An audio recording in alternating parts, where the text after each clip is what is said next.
Félicitations, vous venez d'obtenir votre diplôme ou encore allez l'obtenir très bientôt. C'est vraiment le meilleur moment pour poser votre demande d'admission à l'ordre. Dans cette capsule, on vous explique comment faire. Gabrielle, pourquoi c'est le meilleur moment pour faire sa demande? Quand la demande est faite à l'intérieur des 12 mois suivant la diplomation, on bénéficie d'avantages nouveaux diplômés.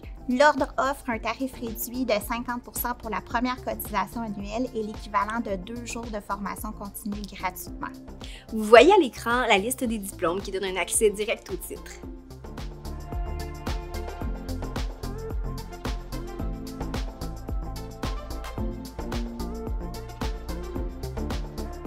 Comment on fait pour déposer une demande d'admission pour devenir CRHA-CRIA? C'est assez simple. La demande se fait en ligne sur le site Internet. Il y a un formulaire à remplir et des documents à téléverser en PDF et en couleur. On offre un accompagnement personnalisé pendant le processus si jamais vous avez besoin d'aide, simplement à contacter l'équipe des admissions. Puis le délai de traitement de la demande, c'est environ 3 semaines ouvrables.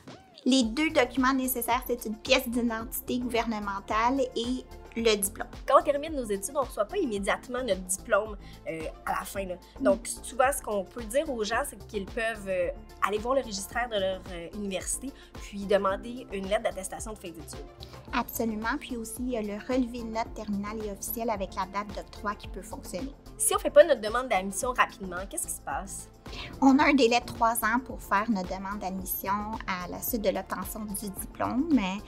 Si on dépasse ce délai, on va devoir démontrer avec de l'expérience professionnelle qualifiante qu'on a maintenu nos compétences à jour. Si le maintien des compétences à jour n'est pas démontré, il faudra passer par l'examen d'équivalence. À partir du 1er avril 2024, une formation d'1 heure en déontologie fera partie des étapes obligatoires du processus d'admission. Peux-tu nous en dire plus? Oui, il s'agit d'un requis légal au niveau du Code des professions du Québec.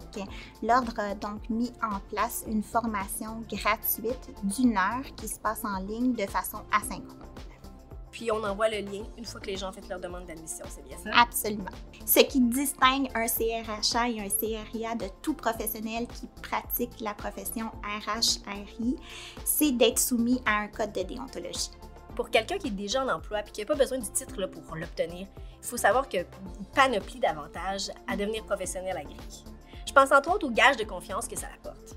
Parmi les avantages de devenir CRHA, CRIA, il y a d'abord le réseau de 12 000 professionnels agréés, le Carrefour RH, une vraie mine d'or d'informations, également la vigie quotidienne pour faire un tour d'horizon de l'univers RH et finalement le site Emploi CRHA Plus pour voir une panoplie d'offres d'emploi dans votre domaine. Si vous avez besoin d'aide ou d'informations pour votre demande d'admission, l'équipe des admissions dont fait partie Gabrielle est là pour vous. N'hésitez pas à les appeler.